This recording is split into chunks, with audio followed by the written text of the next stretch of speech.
What happens when a defendant tells witnesses not to show up just hours before his trial?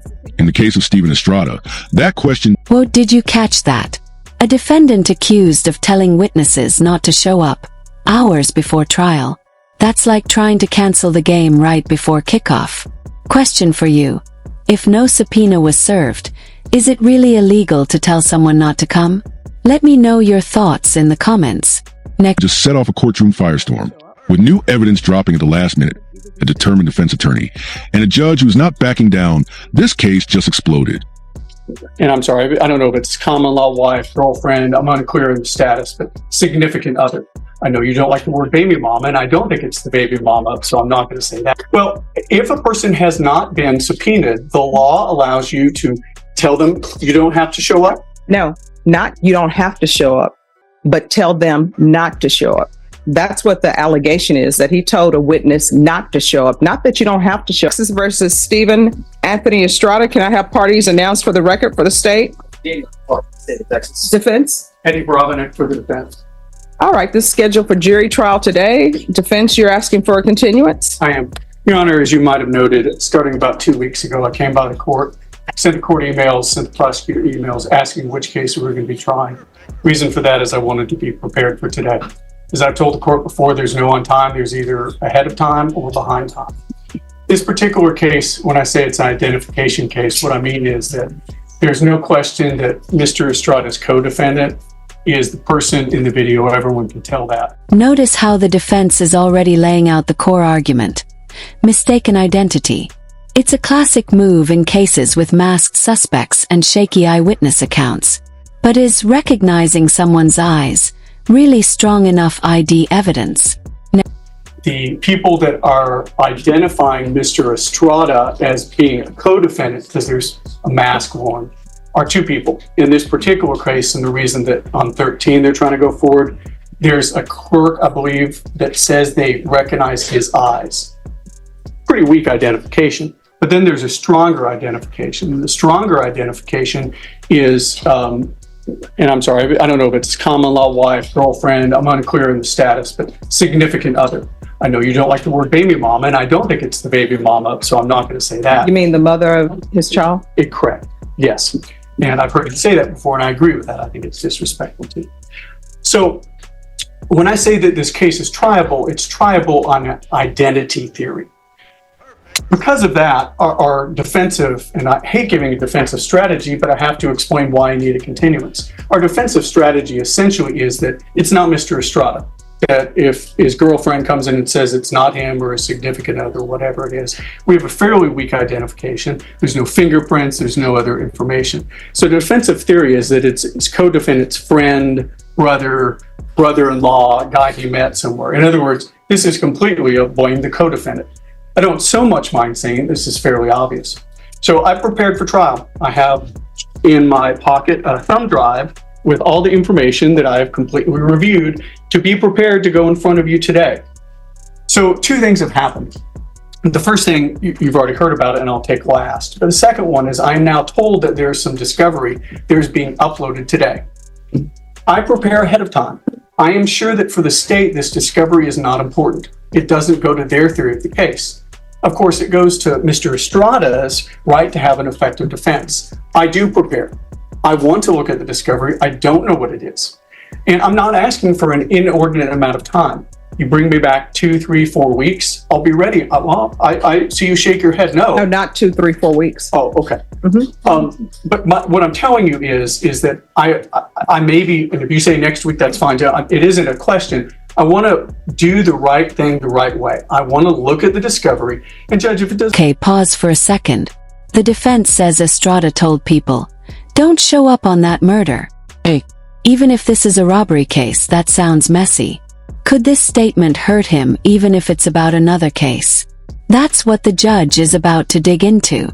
Does it make a difference? Of course I'll be ready. If it's earth-shattering, it'd be different. Now there's some other tangential issues that you've already indicated in my motion that are not a proper ground. Fair enough, we can have that. What would that be? Well, there's a audio tape where some witnesses say to Mr. Estrada that they came by and served us on a murder. This is an agate robbery case. and they say it's not the case you were thinking about. And he says, don't show up on that murder. Now, I think there's a good question whether or not that's wrongful, telling someone not to show up for an different case. That's an issue that I think in the next week I'll be better prepared for, the next 2 weeks or whatever you tell me. And I'll wait your ruling on that, and I want to be prepared for that, and I will be prepared for that as well. But the reason I'm asking for time to review the discovery they've uploaded is I know it's not important to them, but I think that a week or whatever you give me is a proper amount of time for us to look at it and me tell you, Judge, I'm ready now or not. Absent the two issues, one of which you said is important, but I want to preserve the record. The other that I believe is important, I would be ready today. And I tell you truthfully, as an officer of the court, I've been working for the last 2 weeks. You've seen me in the court. I've asked the court in open court what case was going to be tried. I wanted to be ready today. I respect you, and I want to be ready next week, or if you call me back on Friday, whatever you do. I'm just saying I think it's not allowing me to be effective for Mr. Estrada to ask me to look at discovery last minute that very well may change our theory of the case. Now, do I blame the state? I don't know enough to blame them, but it's a situation we're in, and that's why I'm asking for the limited amount of time that the court would give me.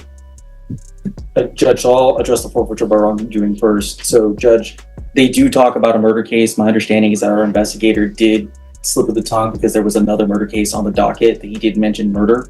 But in the phone call, which I don't believe defense counsel had the full opportunity to listen to because they walked away to go talk to their client. Sorry, Diana.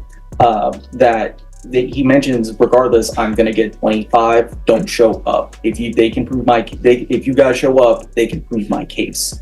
So they know that it's in regards to the cases that we're alleging against him. And he repeatedly says, please don't show up.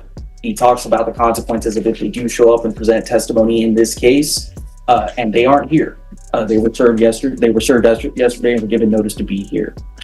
In regards to the second issue, I did tell Mr. Bravanik that this was information related to the co-defendant's cases in the fact that it was evidence specifically linking the co-defendant.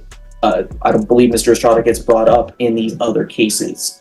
I did see that he has a hard drive. I can upload that right now. And so you're saying this co-defendant is evidence, the co-defendant's information that you're uploading is evidence that links Mr. Estrada to this case? No, it links the co-defendant to the case. I don't believe Mr. Estrada is really linked through that evidence. The only evidence that we intended to show was the evidence that's already been uploaded as of today. Mm-hmm. Again, not including the stuff that I've been uploading right now, but previously. This was more of we checked. We wanted to make sure that we had everything in this case because of the co-defendant and because of the length of investigation. And so that's why we took the time to go and see if there was anything else. I think if The judge's hypothetical here is brilliant and brutal. She's exposing the slippery slope. If defendants could just call witnesses the night before trial to dodge justice, what chaos would that unleash? Comment below. Should this be grounds for a continuance? Robinick takes a look at that other information. There are several other cases that are looked at with the co-defendant in mind, but specifically the one that we're looking at, I can point out and say this evidence was already uploaded. All right. So you're saying the evidence was already uploaded? Yes, ma'am. There was significant evidence that was uploaded in this case and the other cases that Mr. Robinick was already assigned. All right. And the evidence that was uploaded that you say is already uploaded and you're saying significant, what do you mean by significant? So it was just all the cases had their own e-discovery links. And so it's just each case, it's just more and more evidence for whichever specific case.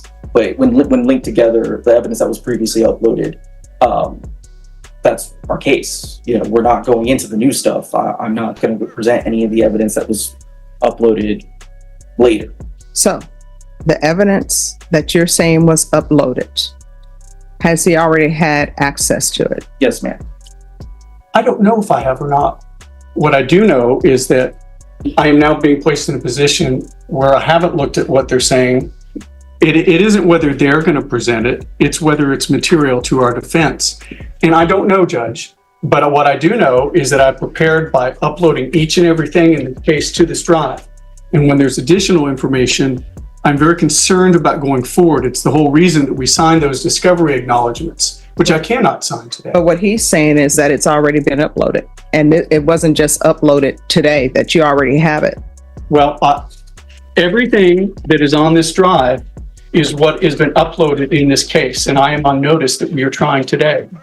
I believe that evidence, it might be to another case, might be somewhere else. But I asked them, and I've been in an open court and said it, I want every piece of information on this case. So if they're intending on bringing information from other cases, that was the reason that I went here today and said, what case are we trying? And I want to be prepared on it. On the wrongfooter, the forfeiture thing, I actually pulled the number of subpoenas that have been done today. I went to the district clerks, and there's only one subpoena requested on file on this case. I have a copy for the court. It's on Emily Rose Fritz, which is none of these individuals, and there's a return on her. So if there has been a subpoena done, I wasn't on notice of it. Of course, what I would have done is I would have discussed with Mr. Estrada, you can't mess with the witnesses. But I can only prepare him for what is in the records. In other words, there is no record of these people either being a subpoena being requested or issued. So is your argument that if there are witnesses in a case, unless they're subpoenaed, a defendant can tell a witness, don't show up? Well, if a person has not been subpoenaed, the law allows you to tell them you don't have to show up. No, not you don't have to show up, but tell them not to show up. That's what the allegation is, that he told a witness not to show up. Not that you don't have to show up. I've been a defense attorney, and I know that people have told people, hey, you haven't been subpoenaed, you can show up or not show up. If you've been subpoenaed and you don't show up, one or two things are going to happen. Either the state is going to be like, well, whatever, they didn't show up, or either they're going to want to do an attachment. So I am returning to what I know to be the law. And the law is that we are entitled to two things. Number one, all the discovery on a case that we've... I'm talking about the asset, the forfeiture.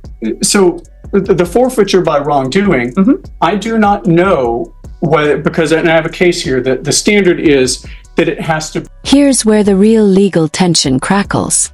The defense pleads for just a week to review surprise evidence. The judge, not having it. This is a clash of two fundamental rights. Speedy trial versus effective defense.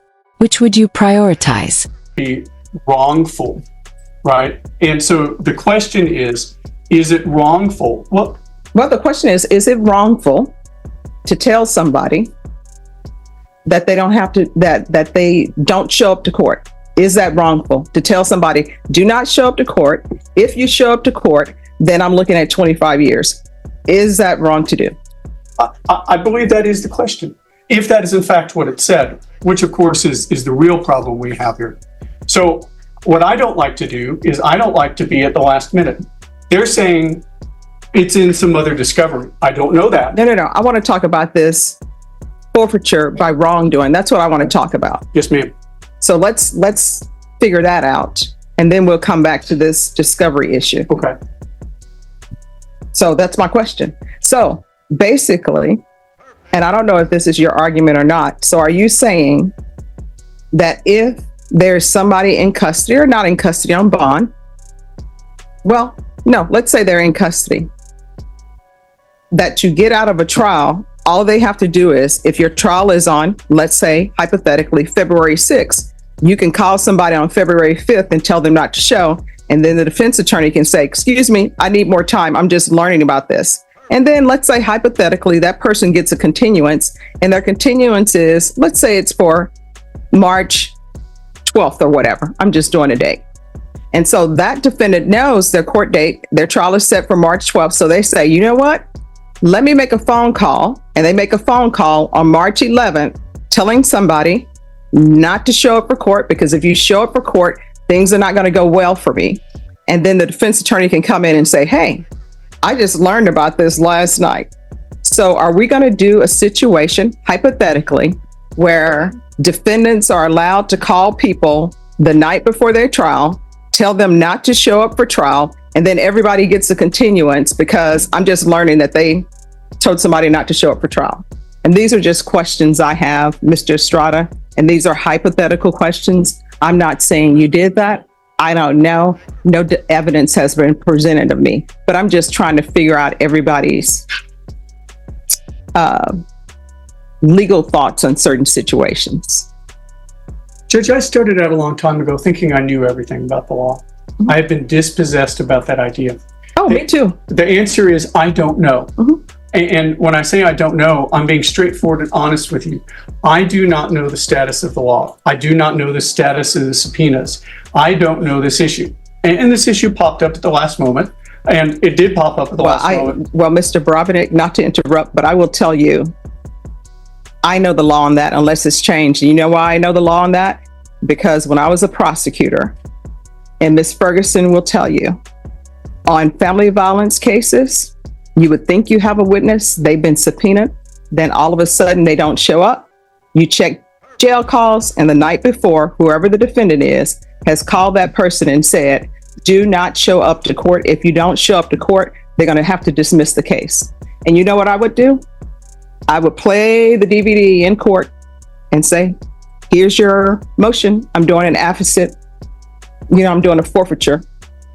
The law didn't change, in fact, since you've been a prosecutor, because I know you've been a judge at least 4 years, right? Yeah, more than that. But I always try to keep up to date on law. So I reviewed it. So your specific hypothetical was about when you were a prosecutor and you knew the knowledge was from back. Oh, but here's the thing. I'm telling you that because I have background and forfeiture by wrongdoing, and I always keep up on forfeiture by wrongdoing. And the reason why I do that is because I'm anticipating that usually that happens in family violence cases. So I always check the law every now and then. And then, hey, who knows? Maybe something's changed since yesterday. If it has, I'm willing to be presented with that and keep an open mind on it. I'm always for following the law. Well, so it has changed since you were a prosecutor, which is where you let me know, and it changed in 2021. I can't tell you in this specific fact because I've done not a briefing. But you had already indicated to me off the record that you were not going to grant a continuance on this particular ground. No, not because you've got new information that your client allegedly called someone from the jail last night on the 5th. At least that's what's in your motion too. On the 5th, I believe, asking somebody not to appear for trial. Well, Judge, as you know, when I wrote this, I hadn't listened to the audio tape yet. Okay. So it's very difficult for me to make a good legal argument when I have yet to look over the things or read the things, which really brings, since you had already told me you weren't going to grant a continuance on the thing that you are now indicating you're not going to the grounds that you should grant a continuance, which is that I don't know. They're telling me there's new discovery that they don't believe is material. I'm telling the court I don't know. I'm also telling the court I prepared. I'm telling the court I downloaded everything. I'm telling the court that now with this new information under Michael Morton and under the Texas Supreme Court cases, I believe I'm entitled to time to review it. And I'm not asking, I've been a trial lawyer 24 years, which I believe is a little less than you, but I'm not asking for a lot of time. I believe in a week I could be here standing and say, Judge, I'm ready, they were right. Or Judge, we've got an issue. And if there's an issue, I'll come by on Wednesday, Thursday, Friday, as soon as I can. In other words, I'm not going to let it sit out there. But at this point in my career, I am unwilling to take the other side telling me that something is not material to my client's case and is not important. You're coming back tomorrow for trial. That's the time you have. So whatever he needs to see, he needs to see it. Yes, Judge. If he needs to listen to that the audio from the jail, he needs to listen to the audio from the jail about your request for forfeiture by wrongdoing. You all are here, listen to it. But you're coming back to trial for tomorrow.